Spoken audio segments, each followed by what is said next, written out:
ప్రభు యేసుక్రీస్తు నామములో మీ అందరికీ శుభములు. పాస్కా కాలములో 7వ శనివారము. పౌలు రోములో నివసించుచు దేవుని రాజ్యమును గురించి బోధించుచుండెను. మొదటి పట్టణము అపోస్తుల కార్యములు 28వ అధ్యాయము 16వ వచనము నుండి 20వ వచనం వరకు మరియు 30వ వచనము నుండి 31వ వచనం వరకు.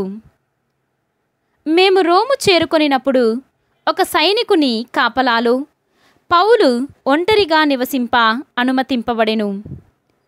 3 రోజుల పిదప పౌలు స్థానిక యూదుకుల నాయకులను సమావేశమునకు పిలిపించెను. వారు సమావేశమైనప్పుడు పౌలు వారితో, సోదరులారా, నేను మన జనులకు మన పూర్వుల నుండి పొందిన ఆచారములకు వ్యతిరేకముగా ఏమి చేయకపోయినా యెరూషలేములో ఖైదీగా పట్టుకొనబడి రోమీలకు అప్పగింపబడి తిని, వారు నన్ను పరీక్షించిన తరువాత నన్ను వదిలివేయగోరిరి. ఎందుకన నేను చంపబడుటకు తగిన నేరమేమి చేసి ఉండలేదని వారు గ్రహించిరి.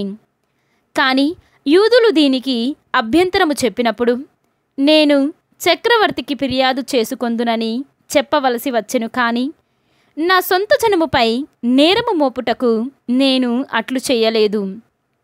అందుచే నేను మిమ్ము చూచి మీతో మాట్లాడవలయునని పిలిపించి తిని, ఏలన ఇశ్రాయేలు ప్రజలు ఎవరి కొరకు నిరీక్షించుచున్నారు, ఆయన నిమిత్తమే నేను ఈ సంకెళ్లతో బంధింపబడి ఉన్నాను అని పలికెను.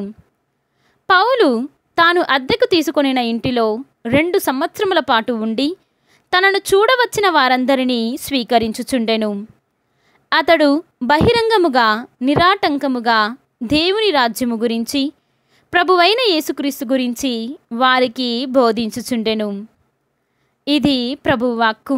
సర్వేశ్వరునికి వందనములు. భక్తి కీర్తన. ఓ ప్రభు, నీతిమంతులు నీ దివ్యముఖమును దర్శింపగలరు. ఈనాటి సువిశేషము పునీత యోహాను గారు రాసిన సువిశేషము 21వ అధ్యాయము 20వ వచనము నుండి 25వ వచనము వరకు. పేతురు వెనుకకు తిరిగి, యేసు ప్రేమించినవాడు భోజన పంక్తిని ఆయన వక్షస్థలమున వంగి, ప్రభు, మిమ్ము అప్పగించువాడెవడు అని అడిగిన శిష్యుడు తన వెంట వచ్చుట చూచి యేసుతో, ప్రభు, ఇతని విషయమేమి అని అడిగెను. అందుకు యేసు, నేను వచ్చు వరకు ఇతడు ఉండుట నాకిష్టమైనచో అది నీకేమి, నీవు నన్ను వెంబడింపుము అనెను. కనుక ఆ శిష్యుడు మరణింపడను వదంతి సోదరులలో బయలుదేరెను. నేను వచ్చు వరకు అతడు ఉండుట నాకు ఇష్టమైనచో అది నీకేమి అని యేసు పలికెను. కాని అతడు మరణింపడని చెప్పలేదు. ఈ విషయములను గురించి సాక్ష్యమిచ్చుచు వీనిని వ్రాసిన శిష్యుడు ఇతడే, ఇతని సాక్ష్యము సత్యమైనదని మనమెరుగుదము. యేసు చేసిన కార్యములు ఇంకను ఎన్నియో కలవు. వానిని ప్రతిదానిని వివరించి వ్రాసినచో అట్టి గ్రంథములకు ఈ ప్రపంచమే చాలదని నాకు తోచుచున్నది. ఇది క్రీస్తు సువిశేషము.